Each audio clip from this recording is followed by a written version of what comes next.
why would you allow 4 officials from California to be officials in this game? I'm not saying that it should be a factor, but we know how people think. And the NFL has usually guarded against that throughout its history. In this particular instance, they didn't. Actually, all the talk before the game was about Bill Vinovich, especially like in L.A. radio and L.A. sports circles. Oh, my God, Vinovich. Famously, he's the official who the Rams are 0-8 when he officiates their games. They are more penalized than the other team every time, an average of almost, I think it's 8 or 9 penalties a game. What is it? It is almost 9 penalties a game for an average of over 70 yards. Both numbers more than the other team. They lose the turnover battle 7 of the 8 games that he officiated. And people were genuinely concerned heading into the game that it would be against the Rams. And I will remind everybody, the possession before the terrible, egregious call, which I agree, I said it's the most egregious blown call given circumstance and obvious nature of it, number of infractions in plain view of all time. I agree, it's the most egregious one. But on the previous possession, there was a blown call on a face mask.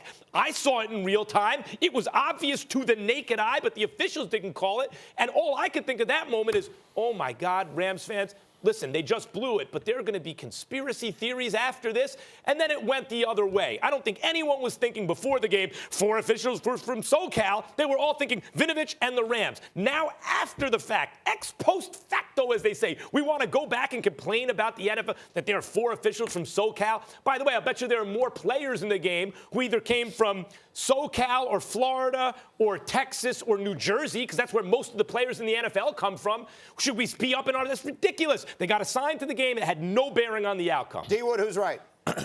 Well, listen, I'm not going to give any credence to this whole conspiracy theory, because 4 officials were from Southern California, that it had any bearings on this game. Listen, everyone knows that it was a very egregious call, probably the most egregious call in National Football League history, but it's human error. How many times have we seen human error on behalf of the officials, have determining outcomes in football game? It happens. So what?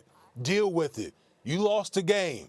I think that the worst thing that came out of this whole thing was the silence from the league office after the fact. I think if Roger Goodell or someone from the league office had addressed this right after the game, then we would be turning the page onto the Super Bowl. But now they've allowed this to fester and move on into the Super Bowl, where we should be talking about the Patriots and the Rams. So this whole Southern California deal, to me, is just nonsense. Well, I think both you and Max are missing my point, so I'll try it again.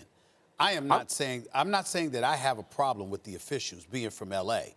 I'm saying that the National Football League usually foresees the potential of a problem optically, and as a result, acts against it. The question is, when you talk about should we have a problem with it, I'm saying we should have a problem with it from the standpoint of the National Football League putting themselves in a position where conspiracy theorists believe they have I get fodder. that, Stephen A. That's my only issue. But my point is this. It's such a ridiculous complaint that I guarantee you, no matter what officiating crew you put out there, give me enough time, I will come up with a conspiracy theory that makes sense to some about why certain calls were or weren't made. This person is married to that person who went to college with that official's brother. I mean, there are all kinds of ways you can connect people. The idea that they were from SoCal and therefore favored the Rams right up until that play would have been ridiculous. But it's not about California and it's not about the officials. It's about the NFL showing us yet again that they've dropped the ball in terms of guarding themselves against those kind of things. What I'm saying is, who could have predicted that before the game? No one said that before the game. But what I'm saying to you is that the NFL usually, in the past anyway,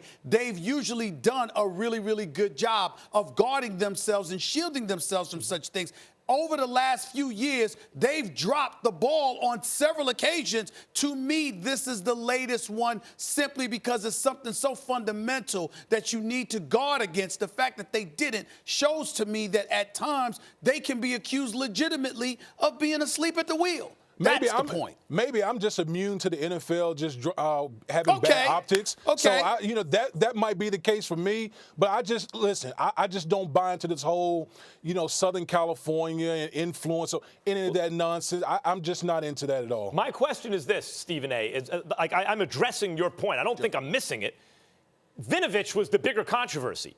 So are we saying, so like, think of how many things the NFL would have to think of then. Oh, so let's not use Vinovich. He's like, why? Oh, well, Bill, there are people who say that because the Rams are winless when you officiate, it's no good. Then he's got to go to 2 other officials and say, guys, we can't have all 4 of you from Southern California. We're going to give the assignment to someone. There's always how many times can they do that? Well, Max, your argument would be far more poignant and profound if you weren't one of those individuals, if I recall correctly, who once complained about the Hugh Hollins-Scottie Pippen relationship in basketball. I do believe you lamented that at one particular moment in time. Perhaps. I'm saying you talked about a personal relationship and how that may have influenced officiating. What I'm saying to you, Max, is this. If you take that into consideration and you had the Rams going into the game complaining about a particular official, that's making my argument that that's something that the NFL should pay attention to. I guess it depends.